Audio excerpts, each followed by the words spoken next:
Mon épouse est ma meilleure amie. Combien de fois j'ai pu me confier à mon épouse après m'être confié en Dieu? Il n'y a rien que mon épouse ne sache pas. Je n'ai aucun secret dans mon cœur. Il n'y a rien que je cache à ma femme. Rien.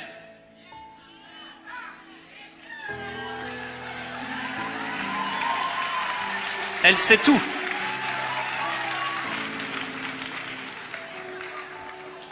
Et Adam et Ève étaient nus, ils n'en avaient pas honte. La seule personne devant qui je peux être nu sans avoir honte, c'est ma femme. Dieu t'a donné un vis-à-vis. Dieu t'a donné un ami. Et je prie que tes blessures puissent être guéries et ta confiance puisse grandir pour reconnaître cet ami que Dieu t'a donné et que tu puisses aller dans une nouvelle relation avec cette personne. Parce que si tu dois monter plus haut, j'aimerais te dire que ce n'est pas pour monter seul. Je l'ai dit, je l'ai partagé, chaque jour elle me fait rire. Je lui ai téléphoné rapidement hier dans le repas qu'on a organisé pour moi, merci encore. J'ai pas pu être long, 2 minutes seulement. Dans les 2 minutes, elle a réussi à me faire rire. Combien de fois elle me fait rire et je suis obligé de me cacher parce que les gens doivent se demander, mais est-ce que je ris d'eux?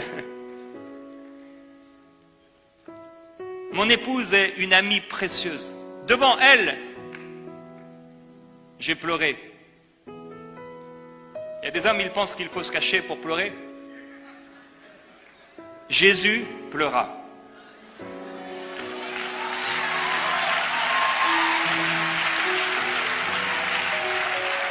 Tu sais, la culture est faite de ce que pensent les gens et de ce que disent les gens. Et si la culture te dit quelque chose à propos du mariage, mais que tu trouves autre chose dans le cœur de Dieu, il est préférable d'aller puiser dans le cœur de Dieu pour vivre un mariage comme Dieu l'a voulu. Et la culture limite l'amour dans le mariage. Vraiment.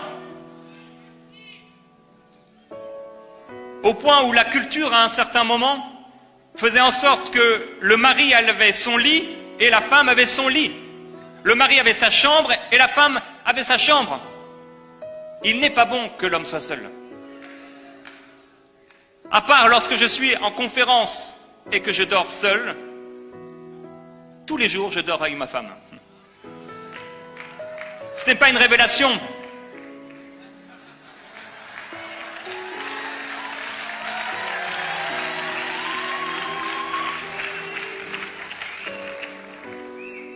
Il y a un proverbe qui dit que il n'est pas bon que l'oiseau vole loin de son nid. Si je suis ici aujourd'hui, c'est parce que je sais que la semaine prochaine, je vais retrouver mon nid. Mon épouse, ma fille, ma famille, mes amis. Et vous êtes mes amis, mais c'est là-bas que j'habite. En fait, je vais aller là où se trouve mon épouse et où se trouve mon fidèle ami Jésus. Si mon fidèle ami Jésus me disait demain, tu dois t'installer à Brazzaville, que ferais-je? Je viendrai m'installer à Brazzaville. En fait, il faut simplement te retrouver à l'endroit où ton fidèle ami se trouve. C'est le choix de ton fidèle ami qui prédomine sur tout autre choix. Et je prie donc que les limites de la culture, les limites de ce que les autres pensent, les limites de ce que les gens t'ont dit à propos de ton mariage, que ces limites puissent s'envoler et que tu puisses avoir vraiment une amie et un ami précieux. Je prie que ton mari ne soit pas cet homme dur où tu ne sais pas ce qui se passe dans sa tête, il rentre du travail et tu ne sais pas ce qu'il a dans sa tête, il ne veut rien dire. il ne parle pas parce qu'on lui a appris à ne pas parler. On lui a appris à se taire, on lui a appris à garder tout ça à l'intérieur. Et en réalité, il peut paraître très fort, mais il souffre. Il souffre. Et s'il connaissait, et s'il savait que celle que Dieu a mis à ses côtés était vraiment une aide semblable à lui, était vraiment un vis-à-vis, et s'il savait qu'il connaissait qu'il pouvait vraiment se confier en sa femme, et s'il l'avait épousée avec la place et la position que Dieu lui a donnée, et s'il avait fait éclater les limites de la culture, eh bien son mariage aurait été façonné et formé différemment, au point où le cœur de son mari aurait confiance en elle. Des fois je suis un peu surpris, parfois c'est aussi certaines cultures, de comment les époux, épouses, époux, si à un moment on ne nous disait pas qu'ils étaient mariés, on pourrait croire que c'est deux personnes qui ne se connaissent pas. Il y a tellement plus. Je prie que ton épouse, ou ton époux, ou ton futur épouse et ton futur époux puissent être un véritable ami pour toi. Dieu veut te donner un ami. Jésus va dire que l'homme ne sépare pas ce que Dieu a uni. Mes frères, pasteurs, leaders, mes frères et mes sœurs, il y a des personnes que Dieu mettra dans votre entourage et qui sont un don de Dieu. La Bible nous dit que on ne doit pas se presser de s'éloigner du roi.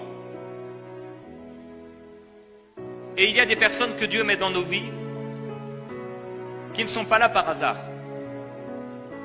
Ce n'est pas parce qu'ils habitaient dans le même pays ou dans la même ville ou qu'ils étaient dans la même église. Mais ce sont des gens que tu rencontres à un moment et qui deviennent des partenaires de vie. Combien de pasteurs n'ont personne à qui ils peuvent se confier? Combien de pasteurs n'ont pas d'amis et pourtant ont beaucoup de compagnons? Combien de pasteurs connaissent des dizaines, si ce n'est pas des centaines de pasteurs? Ils vont dans des conférences de pasteurs sans avoir un seul ami. Ils connaissent des dizaines de pasteurs. Ils connaissent des milliers de gens parfois. Ils n'ont pas un seul ami. Ils ne peuvent se confier à personne. Je prie que Dieu te donne un ami. Parfois on a peur. Parfois on est blessé. La peur nous empêche d'avoir des amis. On ne peut pas être, entre guillemets, ami avec tout le monde. Mais il y a 7 personnes que Dieu a placées dans ta vie. Ça peut être alors que tu es un homme, bien sûr l'épouse qui est à tes côtés. Si tu es une femme, l'époux qui est à tes côtés. Dans Genèse, Dieu nous a montré un principe. Il n'est pas bon que l'homme soit seul. Ezali malamute que moabali azala yemoko. Il n'est pas bon que l'homme soit seul.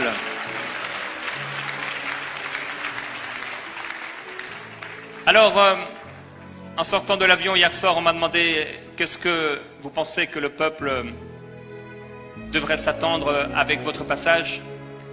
Et j'ai donné cette parole d'un film Forrest Gump, dans lequel le personnage dit « La vie c'est comme une boîte de chocolat, on ne sait jamais sur quoi on va tomber. » Eh bien parfois je vais quelque part et je ne sais pas sur quoi on va tomber. Et parfois j'ai envie de prêcher certaines choses et le Seigneur m'appelle et m'amène à prêcher autre chose. Et aujourd'hui, le Seigneur m'a amené ce matin à vous dire qu'il n'est pas bon que l'homme soit seul. Et la première chose que je voudrais te dire aujourd'hui, c'est que Dieu n'a pas voulu que tu sois seul. Dieu ne veut pas que tu sois seul. Quand Dieu dit dans Genèse 2,18, il n'est pas bon que l'homme soit seul, en réalité il est écrit, il n'est pas bonheur que l'homme soit seul. Et lorsque Dieu crée Ève, ce n'est pas seulement Ève, mais en créant Ève, il va aussi amener à l'existence toute la descendance d'Adam et Ève. Plus tard, pour leurs descendants, des amis, des frères, des compagnons. Quand Dieu dit « il n'est pas bon que l'homme soit seul », il ne parle pas seulement de l'épouse, mais il parle de ce qu'il y avait à l'intérieur de l'épouse.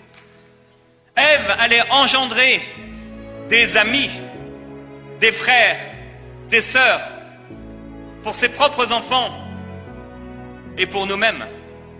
Quand Dieu dit « il n'est pas bon que l'homme soit seul », il ne parle pas seulement du mariage, mais il parle des personnes qui sont à côté de toi.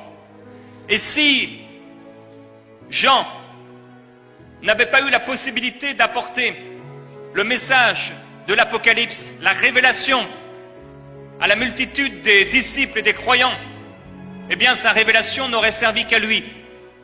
Et si Dieu l'a amené et l'a appelé à monter plus haut, même s'il en était le premier bénéficiaire, le désir de Dieu, ce n'était pas qu'il en soit le seul bénéficiaire, mais que les autres puissent en profiter. Et il y a des choses que tu dois vivre avec le Seigneur, dont tu dois faire profiter les autres qui sont autour de toi.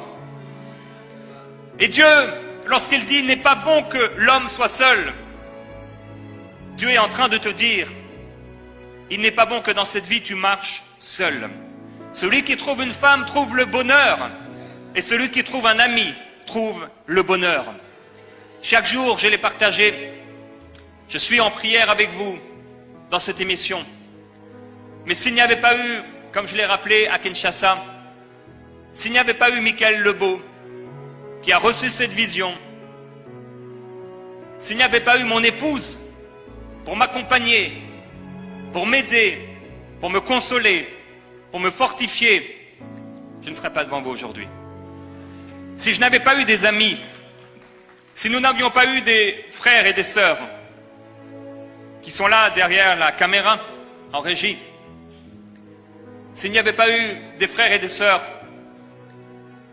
pour partager la vidéo et élaborer tout le process et amener ce que seul, avec Gordon à mes côtés,